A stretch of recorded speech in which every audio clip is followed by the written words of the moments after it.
Moving on to electromagnetism. Very, very cool topic. As I said before, it's an extension of what you did in grade 11, but to make sure it clicks, make sure you watch this little video clip first. Basically, in the video, what you're going to see is that a wire with current flowing through it, when it passes through a horseshoe magnet, there's a force on the wire. The only logical explanation, whenever there's a force without contact, it's either two gravity fields overlapping, two electric fields overlapping, or two magnetic fields overlapping. The force on the wire you saw in the video wasn't a gravitational effect. That doesn't make sense. It wasn't an electric effect. There was electricity involved. There was current moving through the wire, but the wire stays neutral when current flows through it. There's still as many positives as negatives. It just happens that the negatives are moving. But overall, the wire is still actually neutral, so it can't be an electric effect. Therefore, by process of elimination, it must be a magnetic effect, which brings in something super, super cool. When charge is moving, the action of the moving charge creates a magnetic field. This is huge. We're just going to dip our toe into this theory, but when you get a little bit farther, the connection between electricity and magnetism, this deep fundamental connection, leads to everything wireless. Your cell phone, your Wi-Fi, radio signals, old school AM, FM, satellite radio, GPS signals, any communication that's wireless is rooted in field theory. If you go into electrical engineering, take a course in that, or other high-end electricity courses, when your math gets better, they'll circle back to this and they'll show you, once you get a bit better at calculus, you'll be able to look at the math of how a changing electric field creates a magnetic field and how we can create waves out of that. We'll see it again in next unit when we talk about wave optics. The math is crazy, crazy cool. We got to leave the really cool stuff till you get better at calculus. So we're just going to basically revisit grade 11 and add a little bit of math to it. You can read through this, but this was kind of a huge deal when they figured it out, because now we've got our own way to make magnets. If I had to move junk cars around at a scrapyard, I don't have to lift them up anymore. I can use electricity. I don't have to use my arms to lift them up anymore. I could use electricity to make a magnet and have the magnet lift them up and drop the cars wherever I want. I can make a doorbell. I can make a speaker. I can make all sorts of cool stuff because I can now make my own magnet, whereas before, magnets were literally special rocks that had to be found, and they had some rudimentary ways to turn metals into magnets, but now we can use electricity to make our own magnets. This is going to get chunked into 3 parts. Part 1 is the electromagnetism of a straight wire. If we've got electricity moving through a straight wire, that's going to trigger a magnetic field around the wire. We're not going to worry about electric field because, as I mentioned, the wire stays neutral. So it's all about the magnetism outside of the wire. If we had those dollar store compasses and could set it up, when we have electricity move through a wire, the magnetic field happens to be circular around the wire. So this magnetic field, this field of arrows, they're going to be arrows that happen to be wrapped into circles. I'm going a little bit quickly because in theory you saw this in grade 11. Slow down, rewatch parts, practice parts. The good news of magnetism is we can take advantage of the geometry of our hand to figure out the direction of these electric fields. If we've got charge moving through a straight wire, we can use a hitchhiker hand to figure out the direction of the magnetic field. Hitchhiker hand, so kids don't hitchhike anymore, it's a bad idea. Hitchhiker hand, since there's one wire, have your one thumb match what the wire's doing. Then your fingers are curled in circles, and the curl of those fingers are going to match the direction of the circles of the magnetic field that the current created. So one thumb matches the one wire, your fingers curl to match the direction of the electric field outside of that wire. You have 2 hands. Use your right hand if you're considering positive flow. Use your left hand if you're considering negative flow. Historically, we now know that it's the electrons that move around, so in theory, we should always be doing left-hand rule.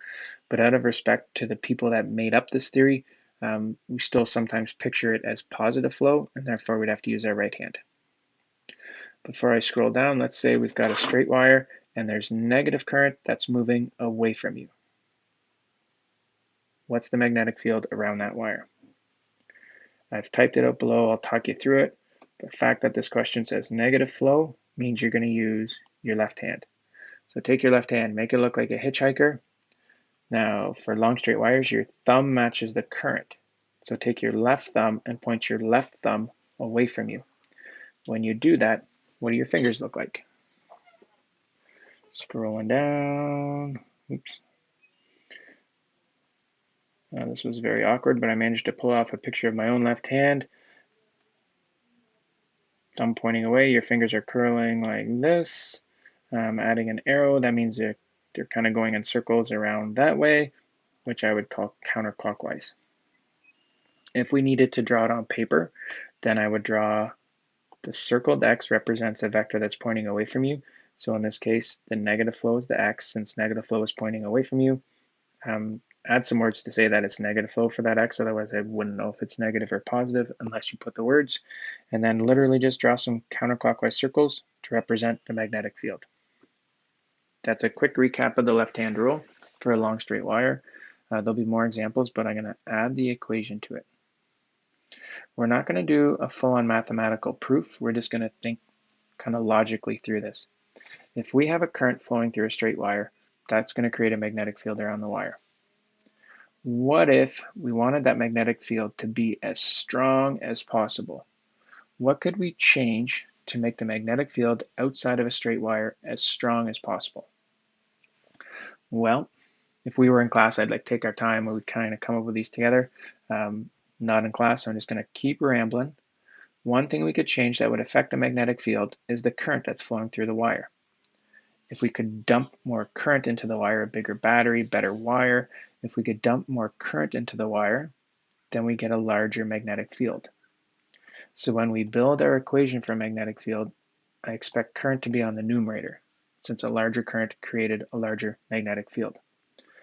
The other one's not as obvious, but the magnetic field is going to drop off as we get farther from the wire. So if we had a long straight wire and we put like a magnetic field measuring tool close to the wire, we'd read a strong magnetic field.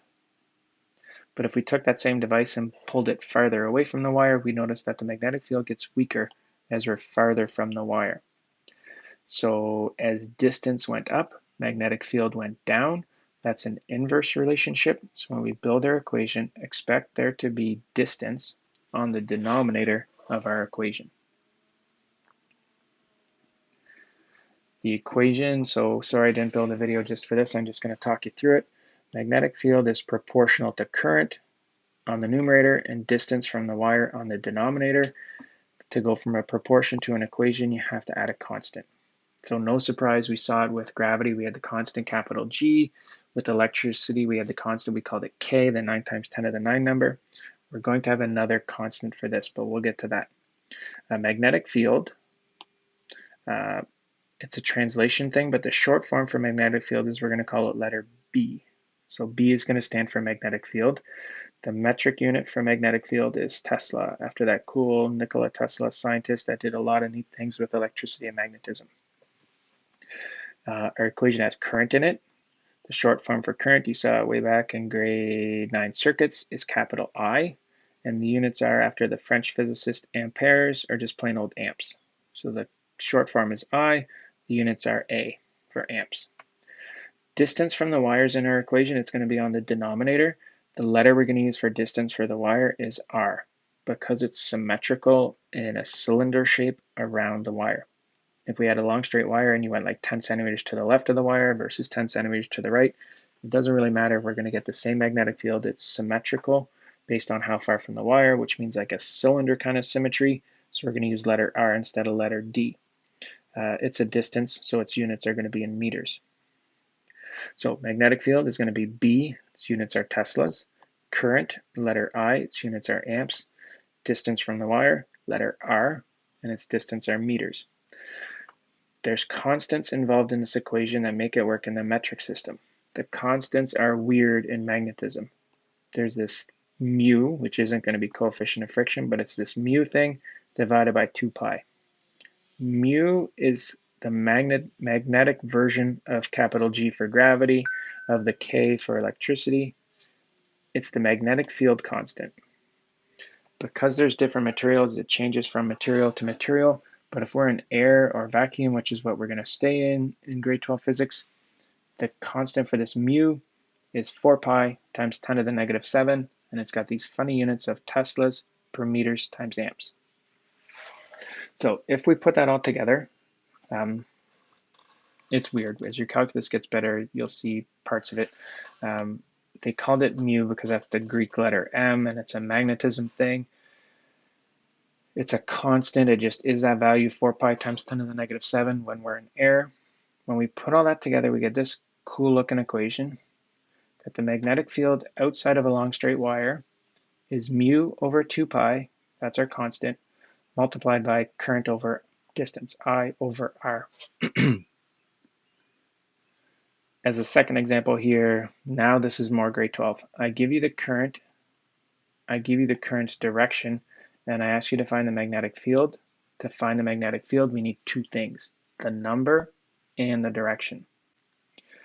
To get the number, we're just going to plug things into our equation. So it's this 4 pi times 10 to the negative 7 on the numerator divided by 2 pi. The I on the numerator, that's given as 5 amps. R on the denominator, that's given, we have to convert it to meters, is 0.15. So for this question, you just got to crank out 4 pi times 10 to the negative 7, divide that by 2 pi. You'll have to figure out on your calculator how to do 4 pi times 10 to the negative 7 without getting an error. Take that number, multiply by I, which is 5, divide by R, which is 0.15. That's going to give you the number that goes with the magnetic field. Now to get the direction, we have to go to our left-hand, right-hand rule. This one says electron flow, so that means left hand. Take your left thumb and point it towards the ceiling.